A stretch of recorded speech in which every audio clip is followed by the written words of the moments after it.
Second Chronicles, chapter number 20. I want to acknowledge the presence of Pastor and Mama Chirichi. I also want to honor the leadership here present.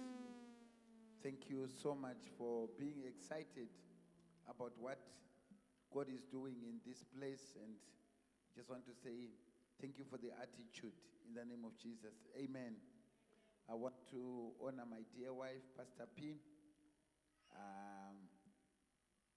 Want to thank you, woman of God. Please be blessed in the name of Jesus. Amen.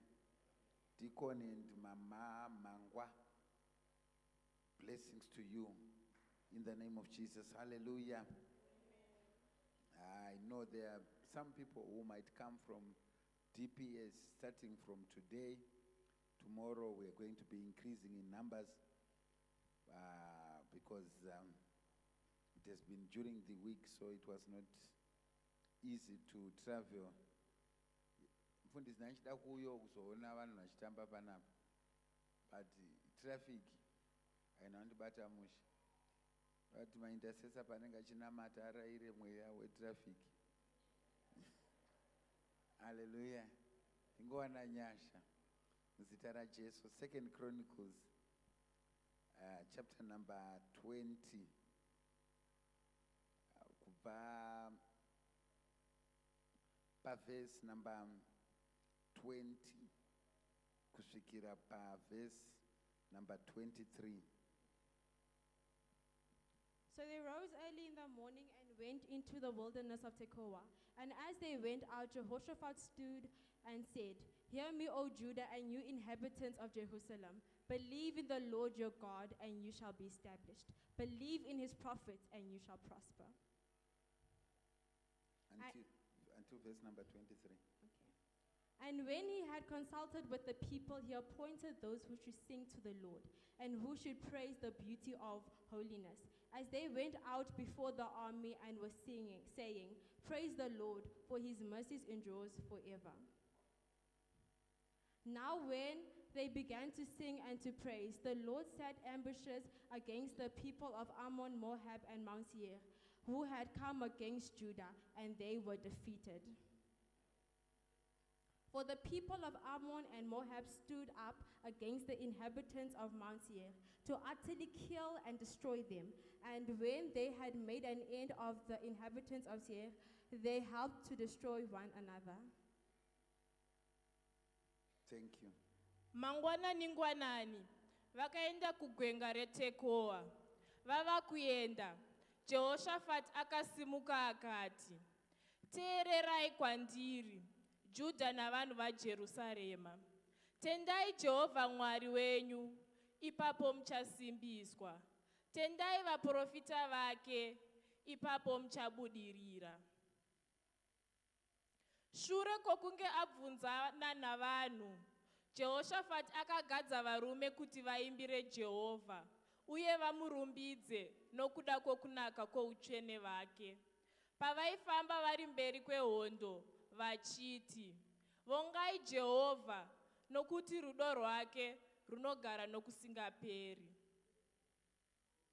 Pavakatanga kuimba vachirumbidza, Jehovha akaisa vavandiri kuti varwise varume veAmoni neMoabhu neveGomo reSeiri vaiuya kuzorwisa Judha, uye vakakundwa. Varume veAmoni neMoabhu vakasimuka vakarwisa varume vaibva kuGomo reSeiri kuti vavaparadze zvachose.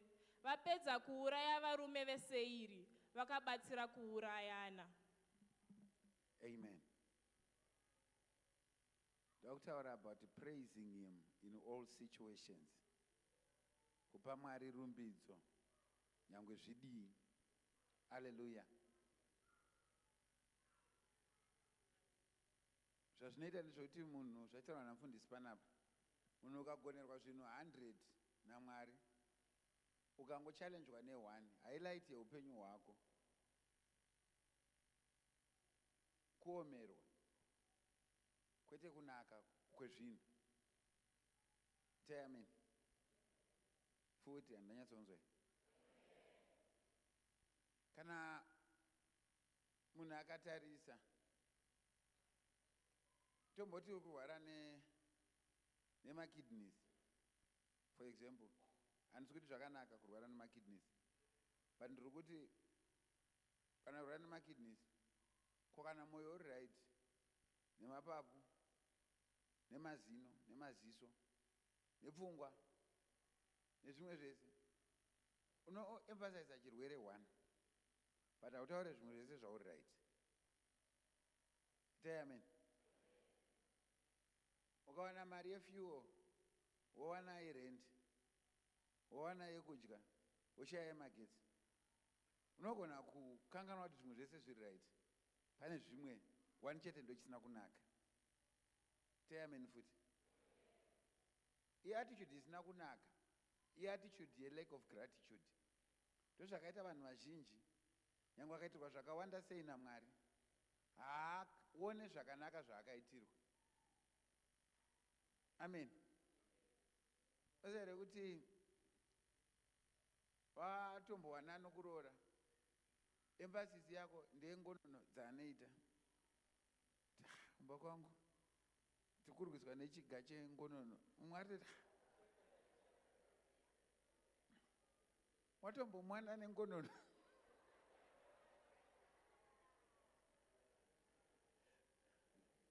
Itai amen. But kuna mwana dzomufundisi takamboti tiri kufaroku, ndakachinja, ndakabuda mutende ndikanorara mune rimwe. Paita vamwe vanoita ngonono, achita akati obva adaiso wongochinja sonzwa chinja magiya. Ona akurova dzimwe, unoziva dzine makodzi. Atanga zvinonzi atanga puwa pitch pipe. Mudzimba umo. Ana baba vane vakachena moyo kana kuti ana mai vakachena moyo. Chitongoti zvinoitika mumba kwenyari zeti ane dzimwe ndiani. Ndakamudzwa maitaura zvikanzi kwedu ndikangonzwa wangu atanga ndotombomumutsa kuti chimbotangawo muka nditange ndakotsira inini. Otherwise akanditangira kukotsira zvavharana. But anyway, watombomwana nokuitira ngonono, imbotenda Mwari nekuda kweizvozvo. Itai amen. Vanhu vazhinji vane pfungwa dzezviri negative, zviri positive havagone kuzvicelebrate. Une zvizhinji zvawakaitirwa naMwari, but hausati wambozvicelebrate. Chaunongogona kungofunga zvisina kumira zvakanaka. Isusu takabva kutradition yemudzimu nemashavi, hatina kuberekerwa muchechi. Pese patakazama kugadzirisira midzimu, hapana musi wakazodzi this time mazonyatsogona. Excellent. Ende mafara zvino zvakufamba. Vamwe vakapedza kunzi maita musiya padiki. Maita musiya padiki. Ndozvinoita midzimu. Inenge chikunzi wasiya, hapana kana pamwe. Saka Mwari nyangwe akakuitira chii, nepfungwa inenge yemudzimu. Inenge chingoti maita musiya padiki Mwari. Dai mama maita musiya padiki. Hausati wambotenda Mwari. Kuti pawakauya muno muJoni waigara mumukuku. But iye zvino undori nerimwe bedroom risina anogara. Nongoti Mwari makaita musiya padiki. Onga usina mota kana bhasikoro. But izvozvo wane zvakawanda, unotopedza kana 1 week ototi chege ndimbomutsa mota iyi kuti ingazoguma yashaya basa. Kuti ndiri kungoimutsira kuti imbofamba. If you looked back, if you said, God, I'm grateful. Do mistake hombe ine vana vaMwari. Havagoni kutenda.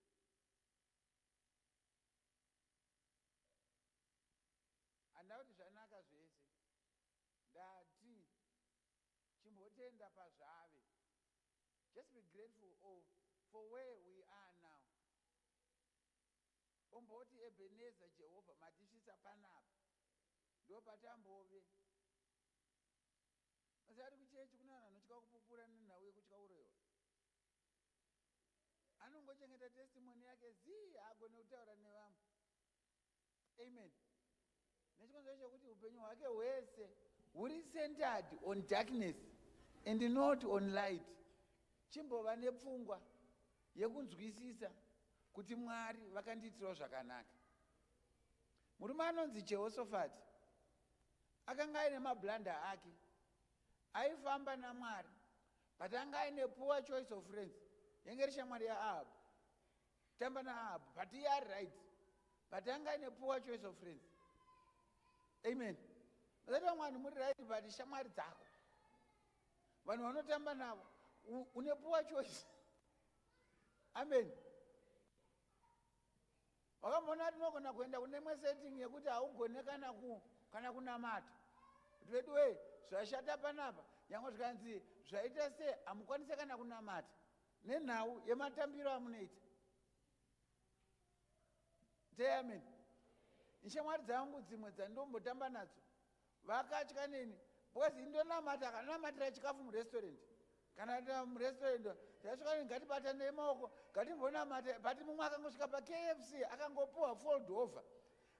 Pfungwa yese yekunamata inobva yapera. Hadi. Amen. Kunana spare mfundisi. Vanongodya. Akufunga kuti kana ukapfupika munamato kapfupika ngoti God bless our food. Pasinatombozi in the name of Jesus. Kuti kangodzi kapfupika kanongoti gaga vanhu havadi. Anenge akungoona T-bone nemaribs. Anga ane poor choice of friends. Iwewe tsvaga vanhu vanokupa inonzi positive influence. Tsvaga vanhu vari like-minded. Amen. Tsvaga vanhu vari like-minded. Ukaona shamwari dzako dzisingagone kumbowano umwe musi anoti muka tinamati, patinoti tiri kumudzana sekuchechi kwedu tinoita maprayers pakati peusiku, noti uchiscrolla foni yako so, noti ukatarisa kuti ningi uyu ndokona mudaidza, uyu ndokona mudaidza, uyu ndokona mudaidza, uyu ndokuchechi zvake bad kuti ungomukliki haasati ambopopota kana kuita sei, but hadaidzike vane vamafunga here. Alo, hapana wafunga. Pamwe vari kufunga yari kufungawo iwewe.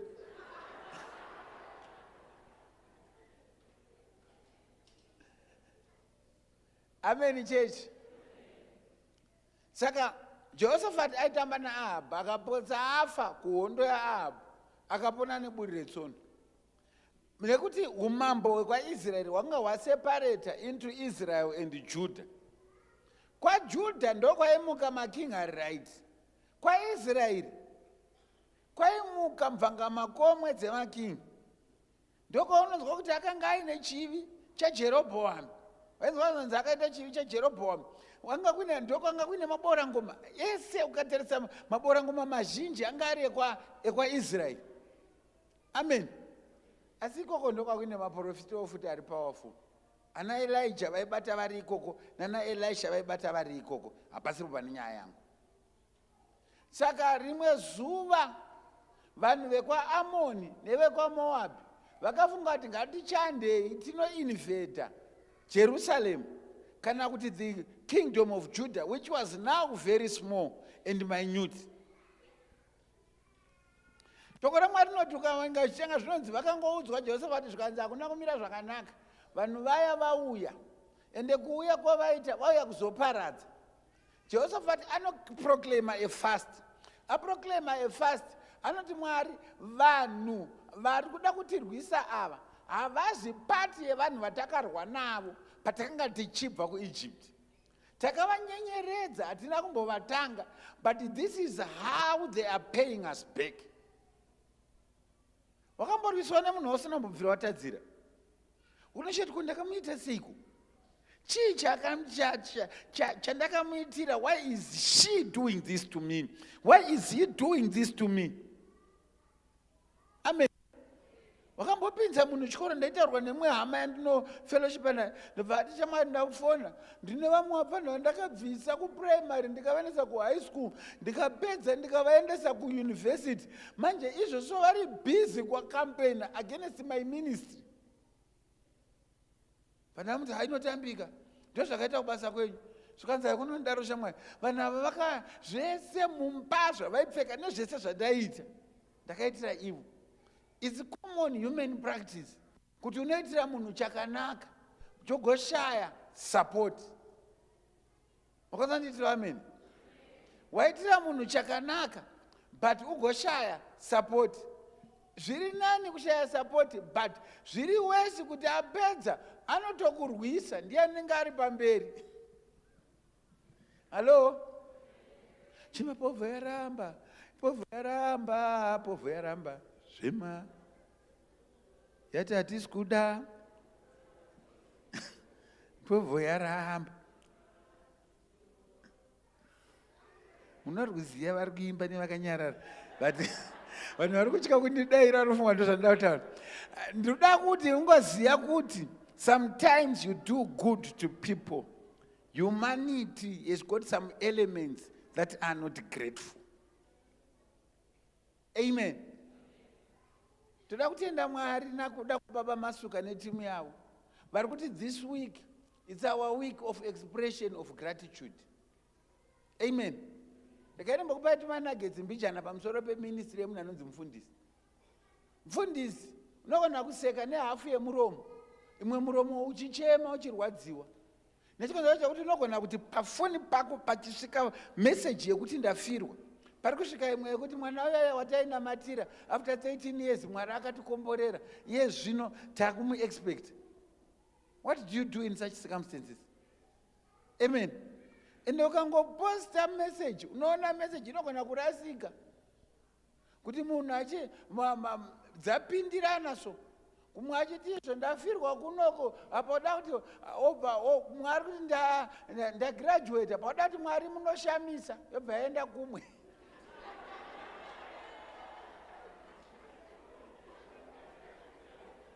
Ukaona message yamufundisi yaenda isinganopindirana nezvaunga uchida ingoziya kuti yanga iri yemumwe. Hello? Kana Mwari kuti graduate noMwari ndazokwanisa mufundisi dzati mojo yanga ichindinetsa ndaipasa. Obva Mwari ngaakusimbise zvinowanikwa nematambudziko.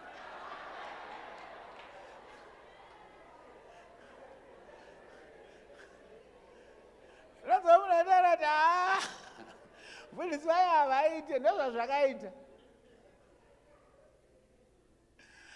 Manya inini ndaifanira kusungwa mazuva eCovid.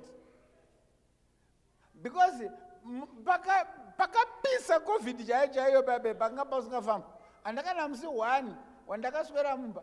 Vanenda mapurisa ndiri kukumbira tsamba yekuti ndingofamba muCovid muno zvikanzi enda kusocial welfare.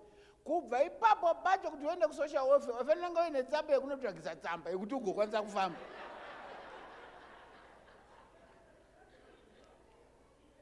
Ndovanyasha dzangu ndingasadzisa ndasvika kuya zvikanzi muzi maspecial workers.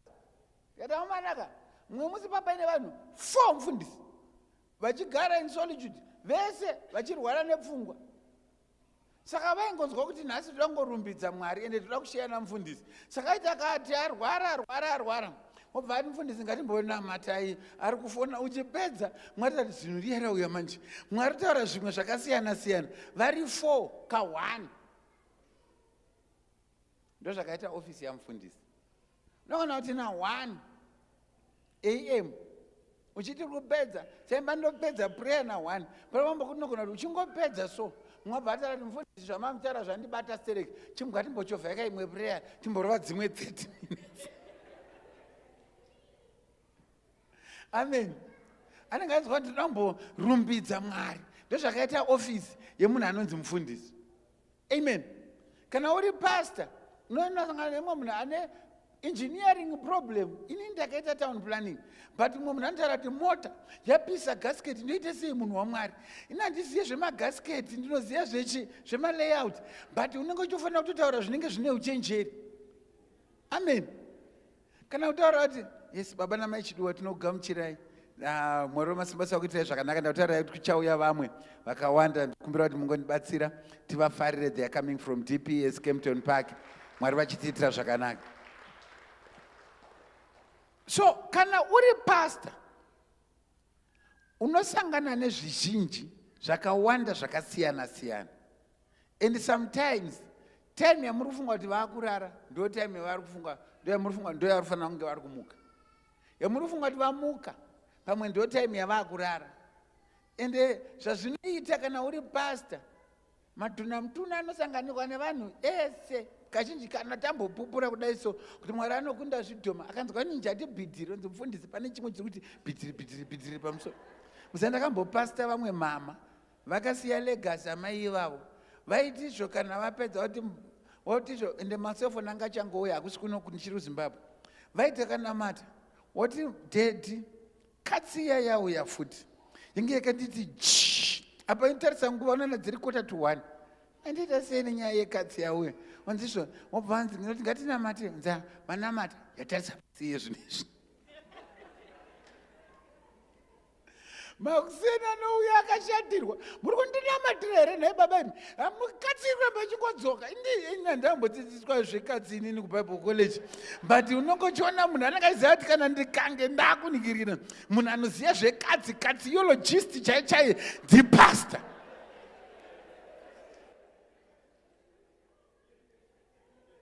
Mazisi imbo yakangohukura zvisiri izvo, especially mimi muri kubaridza muno mumasabhabhu. Pastor mukatanga kuita varungu muchenjere kuitwa funeral yekadzi kana kuti funeral yefish, nzika kufish yedu yanga iri mufish tank hakusisina munhu waMwari chiye muzotengesa muchitivigirawo fish yedu. Vanhu vese muri kuona vane varovha vane idea yapastor wavainaye mumusoro. Mumwe ari kufunga ndiri kungoda nesimba yokuti kana zvangonetsa anongodzura mapira saSamsoni. Mumwe ari kuti zvondoda kuonda anoti kana tikangosvika pagungwa akangosumudza tsvimbo yake akutoya kutofembera nepakaoma saMozisi. Pakasvika mumwe wabva ati koye mufundisi anongonera pastor mune marutanga vamboimba pastor Jiriji havaimbe dai vachimbotangawo vaimba vanofanira kuimba saDhavhidhi. Kana akataurirwa anoda ana uchenjeri hunenge hwaSolomoni. Hakuna munhu akadaro. Amen. Hakuna munhu akadaro. Tolerate and respect the calling that is upon your pastor. Ukwanise kufarira wawakapiwa naMwari. Amen.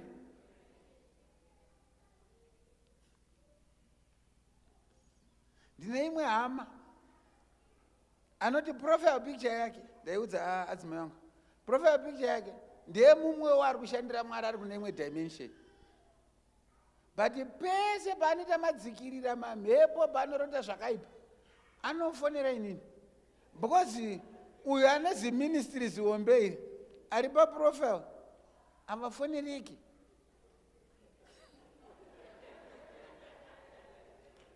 Amen. Ndakati amugonere kuti reach out kuna munhu waMwari uyo muri kwamakaisa apa paninga. Zano it's like ofanira kutedzera protocol. Ndikati kumana ndinoda kuisawo protocol yangu. Nditadza kutaura here. Paprofile picture yemanyu panani? Ko pastatus? Ko mamessage amunofambisa mumazvigrupu echechi? Munombokandawo here apastor Jiriji? Amen. Kana munowanzokanda apastor Munemo muda kusekuleta kuti izvo muvisionary mumutenderedzere mameseji ake. Munotenderedza vamwe kuti unonzwa kuti mwana ende pakada kufamba yamufundisi unoona hapana anombodaira but pakangofamba imwe unonzwa kuti that's profound, that's wisdom.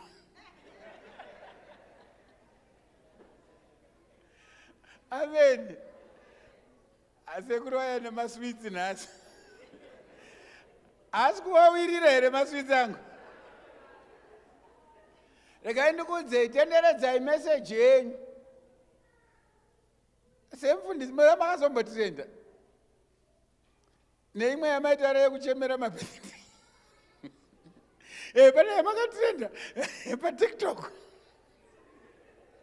yekuti anzi murume mukuru anochemera bhedhi uchitadza kuita zvinhu zvine musoro. Kana paine anga asati amboiforwarde ndeyamufundisi wako. Mufundisi wako ngaatrendeswe newe. Amen. Maprayer request mazhinji evanhu tinozoziva kuti akapindurwa musi waanenge abhiridha.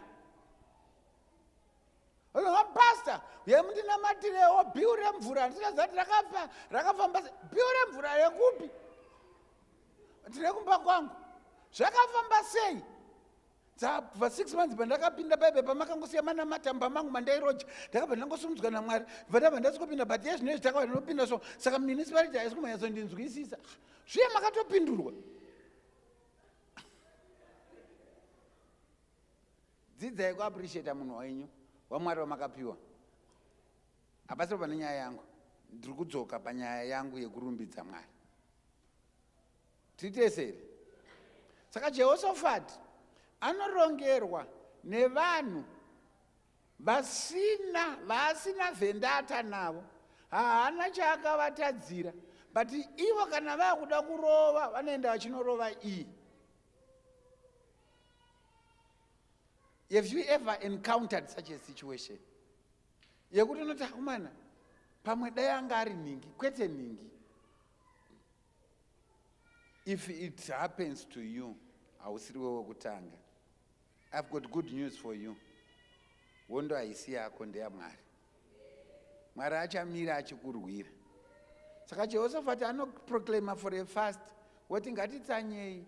Pavanotsanya anoudza Mwari kuti vanhu vari kundirwisa handina chandakavatadzira, handina kana chandinoziva. Apa vangauya vari mateams matatu. People of Ammon, people of Moab, and the people of Mount Seir. VekoMount Seir, mavati ndevapi mfundisi? Vazukuru vaEsau.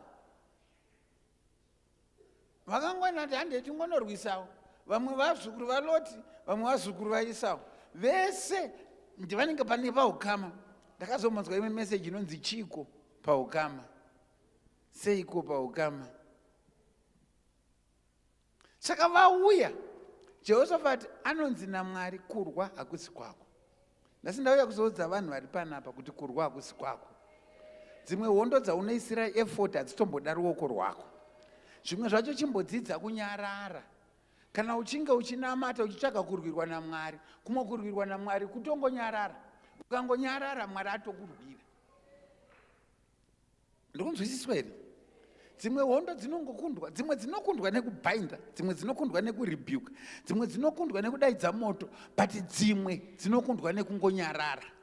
Pane zvimwe zvaunofanira ngonyarara and you ignore. The Bible, if you read from the book of 2 Corinthians chapter number 10, verse number 4, inotaura kuti though we walk in the flesh, our weapons are not carnal, but they are mighty through God to the pulling down of strongholds, casting down every imagination and high thing that it tries to exalt itself above the knowledge of God. Kana Mwari vakatendera kuti dambudziko riuye kwauri, vane mukurumbira wavari kutsvaga, pane mpiri yavari kuda kutsvaga, pane mazikanirwo avari kuda kutsvaga. Toda kuudza mumwe munhu panapa kuti dambudziko rawakatarisana naro, Mwari vachazikanwa kuburikidza naro. Mwari vachawana mpiri kuburikidzwa naro. Nyangwe zvikaita kunge zvarwadza, nyangwe ukaita kunge umwe urwere. Our God is a God of healing. Ndanga ndichinzwa baba vanga vachipupura kuti ndairwara, but pandakanamatirwa ndokupora kwandakaita. Saka sometimes God allows difficult situations to come through your life so that you can get a mighty testimony. Today I want to tell you that God is manufacturing testimonies through challenges. Zvachona zvakakuomera. Amen. Baba mtu wase kwa ndima ndiri kurangarira kuti taipindira kuFlorida uko classroom.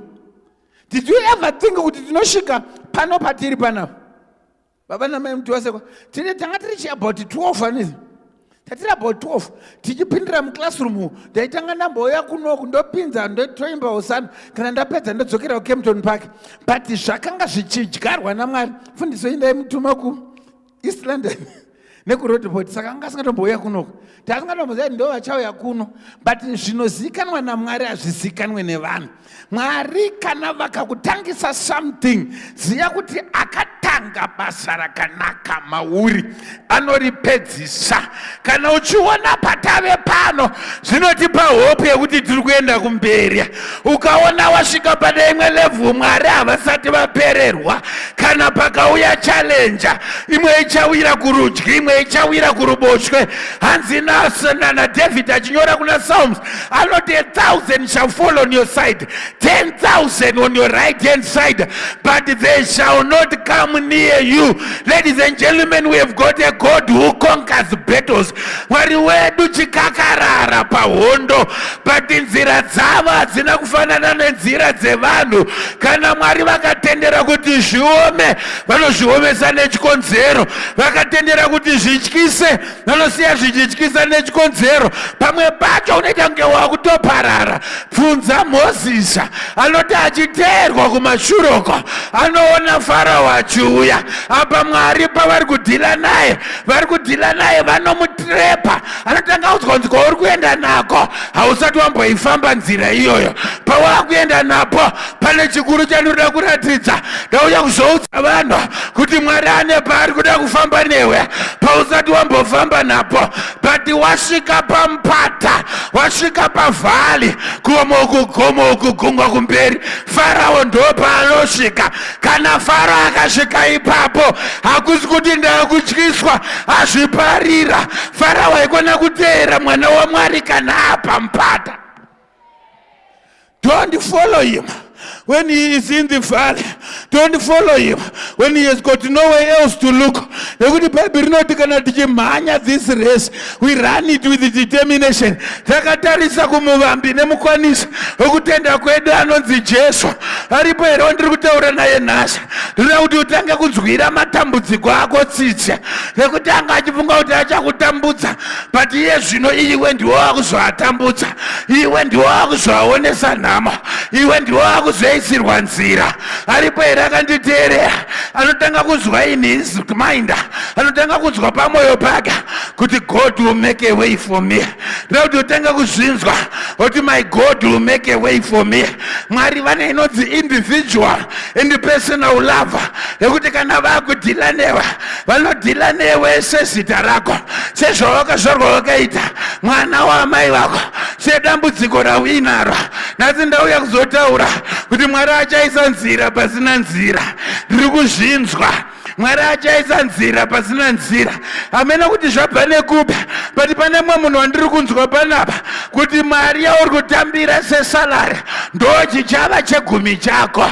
Ndo zvandiri kunzwa, kureva kuti pane ari kuendeswa patimes 10 nenyasha dzaMwari. Nhamo yanga ichikuteera yakuzotiona nhamo kubva manheru anhasa nezita ramambo Jesu weNazareta. Ukationa tichifamba tiri tega, hatizi tega, aripo watinofamba naye. Ukatinzwa tichinamata, we are not talking to ourselves.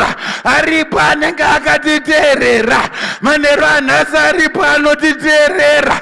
Bible rinoti iyeye is a man of war, anorwa, kurwa hakuzi kwako. Nhasi ndoda kuti kana unge uine mashoko awakaronga ekupopota nawo, nyarara. Kana unge uchindoda kumupfekedza size, nyarara. Ukamupfekedza size yako idike, Mwari ndo vanonyatsoziva size yake chaiyo nezita ramambo Jesu. Zvimwe zvinhu ingonyarara sva. Let God be God and you just remain silent.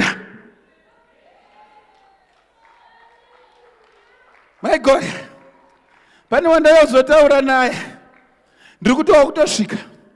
Mwari ari kundaradwa kutosvika. Mwari ari kundudza kuti you're almost there.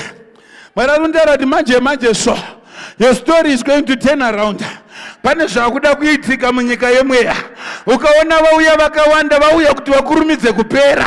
Mamwe matambudziko auye 1 anouya kuti akurumidze kupera. Tibva tangopedza nezvazvo tiende pane imwe level. Saka Jehoshaphat anoenda pamberi paMwari. Mwari vanotaura kuti Jehoshaphat haikona kutya vanhu ava. The war is not yours. The battle is not yours. Ndauya kuzotaurira yeFM Rudeport kuti every battle that you are facing, none of those battles is yours. Mwari vari kutotsvagawo havo glory, but glory yavo inoda vamborova Satana, inoda vamborova muvenga, inoda vambomuwisira pasa. Toda kudeclare manheru anhasi kuti vavengi vako vachawira pasi, vanokuteera vachawira pasi, vanokuvinga vachawira pasi, vanokuteya vachawira pasi. Mwari wemasimba ose anozviziva, hapana muvengi wako akavanzika pamberi paMwari. Methodi yaMwari is not human. Aripo here ari kundinzwa? Mwari havashandise human methods. They are very inferior. God's methods are superior. Today I am sensing a superior method. Bible inotaura kuti Jehoshaphat anoti paari kuenda, anoti vakomana imi munogona kukanda museve chiendai kumashure, vakomana munogona kukanda mapfumo chiendai kumashure, vakomana vanoimba chiendai pamberi. Nhasi ndoda kudeclare kuti as we will be singing unto the Lord, as we will be praising the name of the Lord, pane zvichaitika. Bible rinoti hanzi akati chitungamidzai vanoimba. Pavaiimba vachirumbidza Mwari, vaiimba rumbo rusina mavhesi akawanda, rokungoti nekuti ngoni dzake dzinogara nekusingapera. Aripo here ari kundinzwa? Kana dziri nyasha dzaMwari dzinogara nekusingapera. Pane chinondinakidza nababa nanamai pamusoro penyasha dzaMwari. Bible rinoti itsva zuva nezuva. Ndozviziva, ndinorespekta basa rakaitwa naJohn G. Lake achitanga basa muno muSouth Africa, akaparidza. Pandotaura hangu, John G. Lake haana kusangana nenyasha dzamasangana nadzo nhasi baba Masuka. Dzake akatoenda nadzo dzatopera. Iye zvino dzasara moyo ndedzako. Vanhu vanonyepa kuti Mwari akapedza nevanhu vakudhara. That's a lie. The Bible says Jesus Christ is the same yesterday, today and forever. Saka kana unyange uchirarama zvakaita sei, inzwa kuti ndine nyasha dzangu dzandichashandisa. Hapana asina nyasha dzake. Munhu nemunhu ane nyasha dzake. Inzwa kupemberera kuti ndinaro grace rangu, celebrate revamwe, but uchinzwisisa kuti newewo une rako. Pane mabreakthrough ako iwewe, pane nyasha dzinotaurwa kuna Lamentation hanzi itsva zuva nezuva. Saka Jehoshaphat haana kusangana nenyasha dzaHezekiya, haana kusangana nedzaDhavhidha, haana kusangana nedzaElijah, akasangana nedzaJehoshaphat. Munhu nemunhu sangana nenyasha dzako. Zarura moyo wako uti Mwari mune nyasha dzangu, pane nyasha dzakanangana neni. Pastor, ndinotenda Mwari nezvamuri kuitirwa navo, pandoda kukuzivisayo kuti neniwo ndine nyasha dzangu dzakanangana neni. Baba mune nyasha dzenyu, amai mune nyasha dzenyu, sisi mune nyasha dzenyu. Dzimwe nyasha dzinonyatsopareta uri chirikadzi, dzimwe dzacho dzinoda usina kunyatsopasa chikoro, dzimwe dzacho dzinoda uine kamwe kakurwara nemabayo. Bhaibheri rinotaura kuti Paul anoti ndiri kubayiwa nemunzwa. Mwari vakataura kuti izvo handisi kuzobvisa munzwa iwoyo. Nyasha dzangu dzakakukwanira. Ndoda kukuzivisa kuti nyasha dzaMwari dzakakukwanira. Aripo here ari kundinzwa? Anoti I'm going to count my blessings. I am going to name them one by one. Ndichatanga kuverenga makomborero. Haikuna kunditaurira machallenges, ndichataura makomborero. Ndakakomborerwa, mweya wangu unemponesa, ndakasunungurwa pane zvandakaitirwa naMwari. Aripo here ari kundinzwa? Anoti ini ndine nyasha dzangu inina. Vamwe vanhu vane nyasha dzekungogona kutaura, vamwe vanhu vane nyasha dzekunamatira vanorwara vachipora, vamwe vanhu vane nyasha dzekunamatirika vachipora, vamwe vanhu vane nyasha dzekutanga mabhizinesi anoendeka, vamwe vanhu vane nyasha dzeintercession, vamwe vane nyasha dzekushandira Mwari, vamwe vane nyasha dzemabhizinesi. Hapana asina nyasha dzake. Ndoda kuti ugare uchizviziva, utenge kuita confidence. Grace cannot be copied and pasted. Grace is unique. Ndoda kuti utange kuti kana ukatarisa kurudyi ona nyasha dzako, ukatarisa kumberi ona nyasha dzako, ukatarisa kumashure ona nyasha dzako, ukatarisa mudenga ona nyasha dzako. Aripo here ari kundinzwa? Bhaibheri rinoti Jehoshafati paakangozviziva Mwari vataura kuti kurwa hakuzi kwako, anotungamidza kwaya. Yakuenda kuhondo, havana zvavaimba zvinoshamisa. Vaimba kuti nekuti ngoni dzake dzinogara nekusingapera. Ladies and gentlemen, ngoni dzaMwari dzinogara nekusingapera. Paunotanga kuti Mwari ngoni dzenyu dzinogara nekusingapera, pane zvinomboitika, pane zvichatoitika.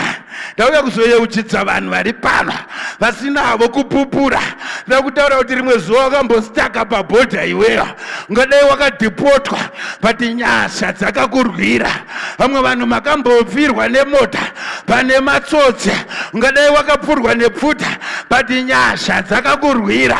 Vamwe vanhu makanga maomerwa, mukapinda mumota dzakarola. Vamwe mukabuda mumaaccident ane vanhu vakafa, nyasha dzikakurwira. Nhasi ndoda kuti utembe nyasha idzodzo, oti amen. Dai dzisiri nyasha dzaMwari, ndingadai ndiri kupiko, ini ndingadai ndisisipo ina, but Mwari akandinzwira tsitsa, nazvino ndiri kurarama nenyasha. Saka nyasha idzodzo dzinogara nekusingapera, dzinonzi zienda nakuyenda. Nyasha dzaMwari dzisingapere. Jehoshafati akaziva kuti pateguru wangu David akambodonhedza Goliata, akaziva kuti inyasha dzaMwari.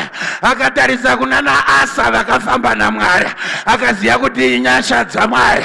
Akaona ana Hezekia, akaona kuti inyasha dzaMwari. Akaona ana Samsona vachibvarura shumba, akati inyasha dzaMwari. Ndinorangarira zvinotaurwa naDavid, anoti matestimony angu handinawo. Akutowedzera, atarisana neGoliath. Nhasi ndoda kuti kana wakatarisana negiant, unotanga kurinzwira tsitsi. Wakatemba ngoni dzaMwari. Anotaura achiti Jehovha akambondirwira pachitsere, akandirwira pashumba, achandirwira pamuFiristia uyo. Nhasi ndauya kuzopa vanhu confidence kuti ndiri kuzviziva. Nhasi ndi 28 November, renda isati yauya. Chiregaone zvakuda kuitwa naMwari, regaone zvakuda kuitwa naMwari. November akupera, but regaone zvakuda kuitwa naMwari. Zera rako harichanyatsoita. Wava target yemamiracles. Muno ndiri kuona matargets emamiracles, but pawakuchema haana kuenda achichema pamberi paMwari. Vanhu veMoabhi nevanhu veAmona nevanhu veMount Seir vakaona pane kuti vaone vakomana vari kuuya nemabhiza, varume vari kuuya nemfuta, varume vari kuuya nemisera. Anoona pari kuuya kwaya nekuti ngoni dzake dzinogara nekusingaperi. Yataba yakashika. Yes, ngoni dzaMwari dzinogara nekusingapera. Zvinonzi pavakaona izvozvo ndobva vatanga kubayana nepaconfusion. Zvinonzi vekwaMoabhi vakatanga kubaya vekuMount Seir, vekwaAmona vakatanga kubaya vekuMount Seir. Manera nhasi paunorumbidza Mwari, chidhoma chichajoborwa nezizi, nezita ramambo Jesu weNazareta. Nyoka yemweya icharumwa nebere remweya, nekuti vanenge vakudhilana nezvavo. Tinoti kana tichinge tadai so, regai ndikanena kutaurira, maWhatsApp nemaSMS anotanga kurasika. Anga achifanira kuenda kuno kunyeya, anouya kuzokutaurira kuti tisu tanga tichikunyeya.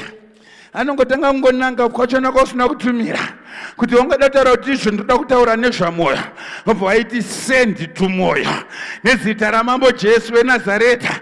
Are you ready to cause confusion in the kingdom of darkness? Are you ready to cause confusion? Nekuti ndo zvakuitika manheru anhasi.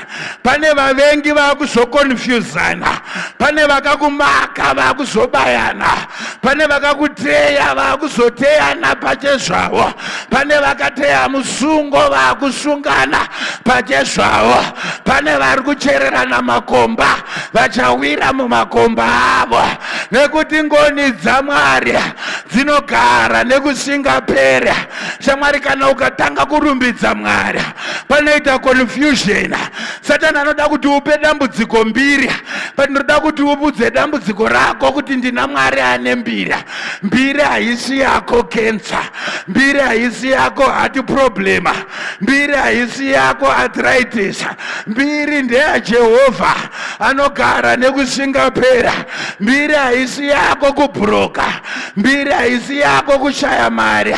Mbiri ndeya Jehovha anogara nekusingapera. Iwe kusaroorwa hauna mbiri, iwe zvikwambo hauna mbiri, iwe zvidhoma hauna mbiri, iwe munyama hauna mbiri. Mbiri ndeya Jehovha. Kana ukangodaro chete, uchanzwa kuti vamutsana, uchanzwa kuti vatukana, uchanzwa kuti vapopotedzana, uchanzwa kuti zvangodona. Zvaunoona zvishoma pane chaizvo zvinenge zvaitika. Shamwari, ndoda kutaurira manheru anhasa kuti get ready to give him glory, get ready to celebrate his majesty, get ready to admire his splendor, get ready to say you are an awesome God. Pane ari kunditeererawo, ari ndoda kumbopa Mwari mbiri, ani Mwari ndoda kumbovarumbidza, ndoda kumbovatenda nekuda kwezvavari, ndoda kumbovatenda nekuda kwezvavakaita, ndoda kumbovatenda nekuda kwezvavasina kuita. Nekuti pane mwe minamato yavasina kutipindura mufundisi, yavakatipindura vachiti aiwa nekuda kwerudo rwavo. Vakanziva kuti kana uyu ndikamupa mota izvozvizvi nedzungu raainaro, ndikamupa inomhanya achapinda mu108 haasati amachuwa. Saka chimbosanobata wakadaro ikako nezita ramambo Jesu weNazareta. Are you ready to celebrate even unanswered prayers? Are you ready to celebrate pachona pausina kupindurwa? Mumwe minana yanga iri pre-baked. We would not have witnessed the miracle of Lazarus. Dai Jesu vakakurumidza kuuya, hatingada tinombonzwa resurrection yemunhu anobuda muguva. But nyaya yekuti izvo Jesu vakanonoka kuuya yakaita kuti munana wacho ukure. Pane vamwe vanhu vachawana minana yavo nhasi, but pane vamwe vasingawane nhasi. Wako iwe ndiwe next year but wana. But usati waitika kudaro, ndoda kutenda Mwari. Mwari ndoda kukutenda kuti pazvichaitika. Bhaibheri rinoti Lazarus paakaitirwa munana, he became a tourist attraction. Vanhu vaienda kuJerusarema, vanoti ngatimbopfuurai tiende paBhetsani. paBhetsani panei? Zvikanzi pane mukomana wokumutswa kuvakafa, timboenda kunomuona kuti timbomutaurira kuti kana wagara muguva for 4 days zvakamira sei. Pane vanhu vakuzoita tourist attractions kuti nhaiwe kana uri chirikadzi ine 60 years zvakamira sei, wobva wangoerekana wangoroorwa wakandwa pakichena. Tourist attraction.